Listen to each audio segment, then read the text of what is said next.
ating panahon, korupsyon ay managanap na ng maigi na kahit ang ating presidente na di na natin kayang paniwalaan. At sa ating kondisyon, mga kabataan ang may mataas na kaalaman. Pinakailangan mga kabataan sumakop sa mundo ng pagboto. Ang pagbaba ng edad ng pagboto ay isang hakbang patungo sa isang mas makatao at pagmamahal na lipunan. Ang mga kabataan ay may karapatang makinahog sa proseso ng demokrasya at magbigay ng kanilang opinyon.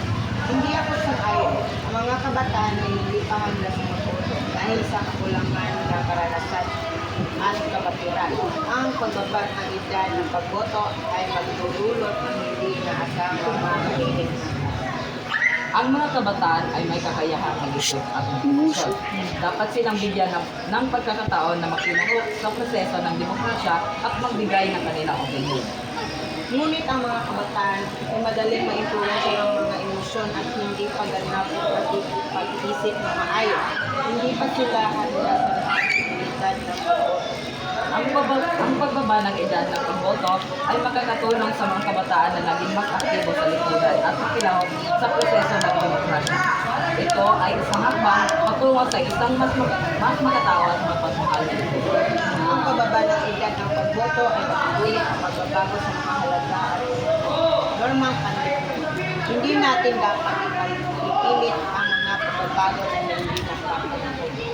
Ang mga kabataan ay may karapatang makilaw sa proseso ng demokrasya at magbigay ng kanilang opinyon.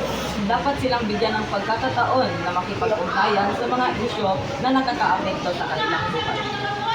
Naniniwala ako na ang kasalukuyang edad ng pagboto ay angkop at hindi dapat pagmuhin.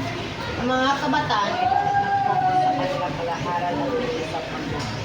Ang pagbaba ng edad ng pagboto ay isang hakbang patungo sa isang mas makatao at mapagmahal na lipunan. Ito ay tungkol sa pagkakapantay-pantay, pag-ibig at respeto sa mga karapatan ng mga kabataan. Nag-aalala ako na ang pagbaba ng edad ng pagboto ay dudulot ng hindi inaasang mga kahihinat na sa lipunan at sa pagbibilang ng demokrasya. Ang mga kabataan ay may karapatang makilahok sa proseso ng demokrasya at magbigay ng kanilang opinyon. Oras na para kilalanin at ito at bigyan sila ng karapatang nararapat sa kanila.